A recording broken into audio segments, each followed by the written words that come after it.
وكذلك وقال تعالى كذلك أتتك آياتنا فنسيتها وكذلك اليوم تنسى. Allah Ta'ala berfirman, demikianlah telah datang kepadamu ayat-ayat, tanda-tanda, mukjizat-mukjizat saya, lalu kamu lupakan. Artinya engkau abaikan. Dan sekarang di hari kiamat ini kamu akan diabaikan oleh Allah. Orang yang diabaikan oleh Allah ya pasti neraka. Faqala ta'ala in taskharu minna fa inna naskharu minkum kama taskharun. Allah berfirman, apabila kalian menertawakan kami, menertawakan saya, maka saya akan menertawakan kalian sebagaimana kalian menertawakan saya. Tapi bentuk daripada penertawaan Allah itu beda, yaitu azab dari Allah. Wa qala ta'ala innal ladzina ajramu kanu minal ladzina amanu yadhakun. Allah Ta'ala berfirman, sesungguhnya orang-orang yang berdosa itu dulu menertawakan orang-orang yang beriman. Menertawakan orang yang beriman. Jadi balasannya ya akan menangis nanti di akhir kiamat. Nah, summa qala fil jazaa'i fal yawmal ladzina amanu minal kuffari yadhakun. Balasannya Allah berfirman, maka di hari ini, di hari kiamat ini, orang-orang yang beriman akan menertawakan orang-orang yang kafir. Sebab dulu orang-orang yang kafir menertawakan orang-orang beriman. Itu namanya ilmu munasabah. Ilmu cocok, sesuai dengan perbuatan amalnya. Summa tamma biqouli ta'ala hal thuwibal kufaru ma kanu yaf'alun.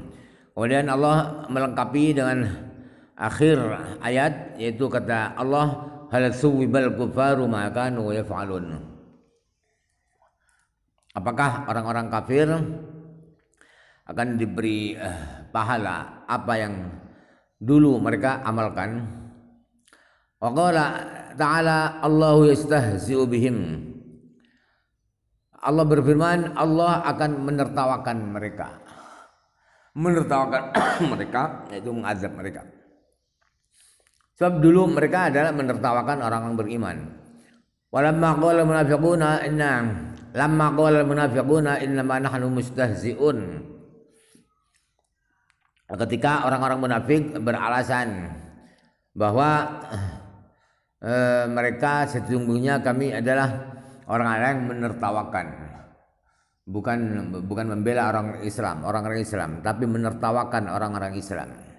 Maka balasannya Allah yang akan menertawakan mereka kelak di hari kiamat. Wa ru'ya ba'dul masyayikhati fil manami faqila lahu ma fa'ala Allah bik. Ada salah seorang guru thariqat, guru sufi di saat tidur ada yang bermimpi melihat guru sufi ini. Lalu yang bermimpi bertanya, apa yang diperlakukan Allah kepada engkau, kiai, guru? Faqala radhiyallahu rahimani wa qala li kul ya man la yakul wa syurb ya man la yashrab. Jawaban beliau, Allah telah merahmati saya. Dan Allah telah berkata kepada saya, makanlah hai orang yang dulu tidak makan, dan minumlah wahai orang yang dulu tidak minum, artinya sering berpuasa. Faya laita syi'ri ya hadzal mukhalifu lana lima lam yaqul lahu kul ya man qad alailah tilawatan wa syarab ya man sabata yaumaz zahfi. Saya penasaran, saya greget. Artinya saya penasaran, hai orang yang berbeda pendapat dengan saya bahwa munasabah itu tidak harus. Ini maksudnya mukhalif. Munasabah itu tidak harus. Tidak ada kecocokan antara perbuatan dengan balasan. Tidak harus cocok kekeramatan, tidak harus cocok dengan amalannya. Yang berbeda pendapat dengan saya. Kenapa? Allah tidak berkata kepada ini si guru tarikot ini, makanlah wahai orang yang menjalani malam dengan bacaan-bacaan Al-Quran. Minumlah hai orang yang bertahan menghadapi orang kafir di hari pertempuran. Sebab berperang gak nyambung dengan makan, dengan minum. Semalaman suntuk bertahajud, membaca Al-Quran, kemudian balasannya wahai makanlah. Itu kecocokan tidak ada, munasabahnya tidak ada. Makanya Allah tadi bilang kul ya man lam yakul washrab ya man lam yashrab. Hadza ma la tu'tihi hikmatu wallahul alimul hakim. Wallahu alimul hakim marattaba al-asya'a maratibaha wa ma uti'a ala ahadin illa min qillati ma'rifati bitartibi. Jadi orang yang tidak sependapat dengan saya ini adalah pendapatnya malatutul hikmah, adalah pikiran yang tidak mendapatkan hikmah, tidak mendapatkan hikmah dari Allah Subhanahu wa taala. Padahal Allah Maha tahu, Maha bijak, Maha penuh hikmah. Dan Allah menertibkan segala sesuatu di tempat-tempat urutannya. Jadi di tempat yang sesuai dengan sesuatu tersebut. Tidaklah siapapun tidak akan diberi ilmu hikmah itu wa ila min qillati ma'rifati bitartib wa ma utiya ala ahadin ila min qillati ma'rifatihi bitartibi.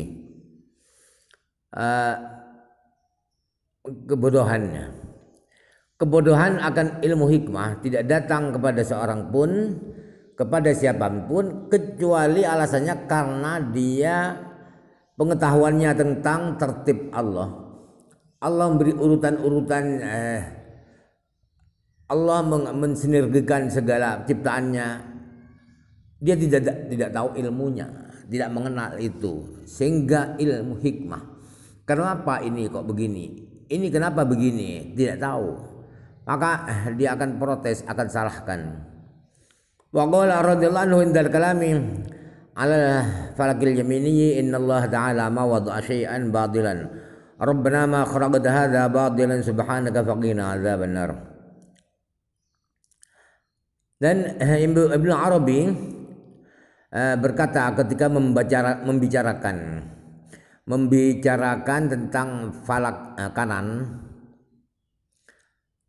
bahwa kata beliau sesungguhnya Allah tidaklah menaruh sesuatu secara batil, secara sia-sia, secara acak-acakan, secara asal-asalan, batilan begitu ya, tidak ada hikmah.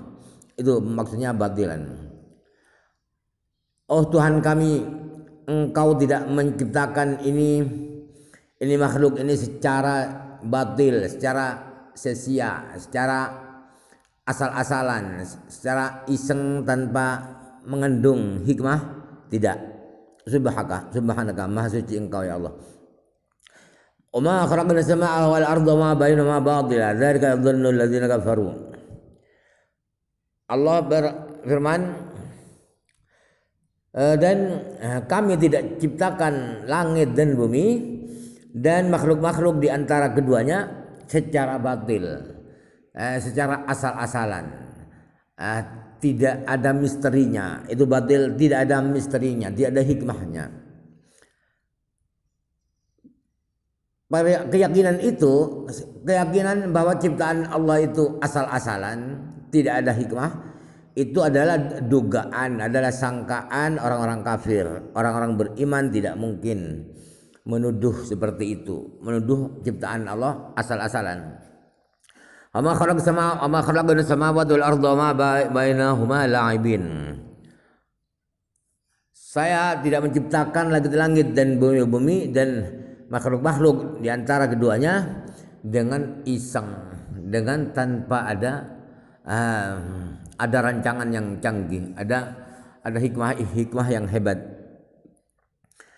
Fama fil wujudi syai'un illa li hikmatin alimaha man alimaha wa jahilaha man jahilaha. Jadi apapun di jagat raya ini, apapun di alam ini tidaklah terjadi kecuali karena ada hikmah. Karena ada hikmahnya, ada misterinya, ada rahasianya. Yang mana rahasia itu, hikmah itu orang yang tahu akan tahu, yang bodoh ya tetap akan bodoh. Yang tidak tahu ya tidak tahu, yang tahu kan pasti ada hikmahnya. Lah hikmah itu ada yang tahu, ada yang tidak tahu. Fal wujudu kulluhu man tadharrama minhu syai'un bi syai'in wa lam dafa minhu syai'un ila syai'in illa limunasabatin bainahuma zahiratin aw batinatin. Jadi semua wujud itu semua alam ini, semua wujud alam dan kejadian-kejadian fenomenanya, kejadian-kejadian alam semuanya itu tidaklah tersusun apapun disebabkan adanya sesuatu dan tidaklah nyambung sesuatu kepada sesuatu yang lain kecuali karena ada kecocokan. Karena ada kecocokan antara keduanya. Apapun sesuatu yang tersusun ini dari ini gabung dengan ini dengan ini, itu pasti karena ada kepantasan, karena ada kecocokan. Bukan cocok logi ya.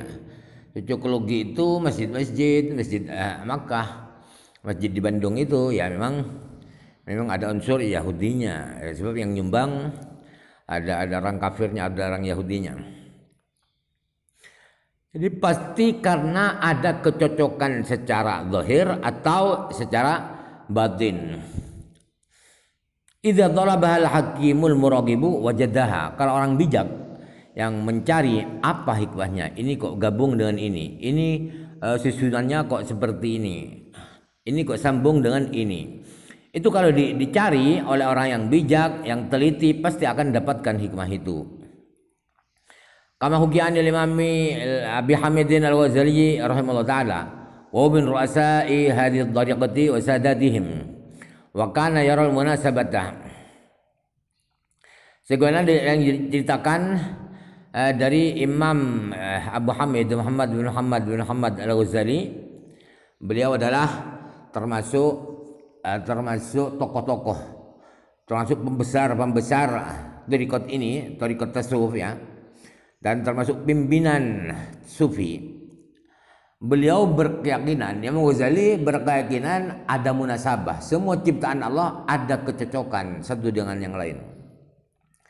Yaqul biha, dan Imam Ghazali mengakui adanya ilmu kecocokan itu.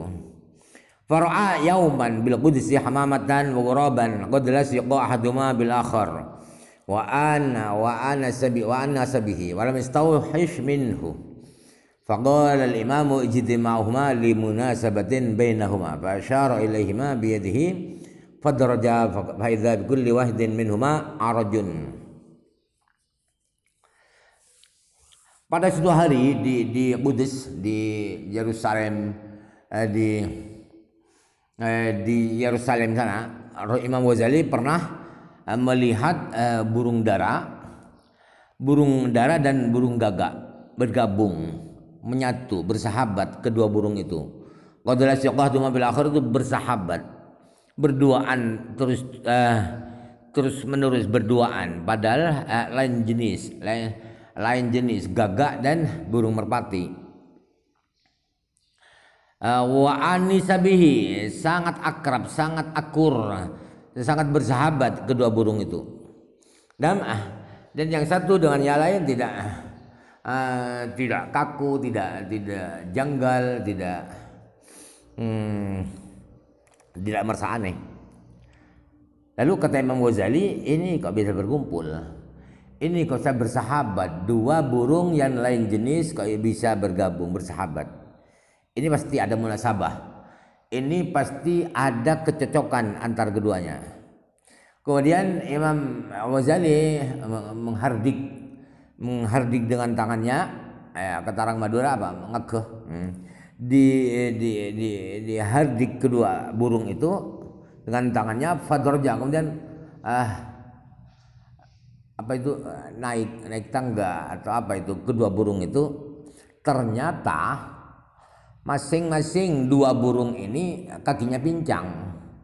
Nah, jadi kepincangan itulah yang membuat kedua burung ini bersahabat, sama-sama pincangnya. Sama-sama pincangnya, begitu. Kok bisa partai Islam dengan partai komunis bisa gabung? Sama-sama hubud dunyanya. Sama-sama ditipu oleh dunia. Akhirnya berkoalisi. Apa itu? Partai Islam dengan partai yang non muslim yang anti agama, sama-sama ingin punya uang, akhirnya berkoalisi. Itu munasabah. Wa kadza ittafaqa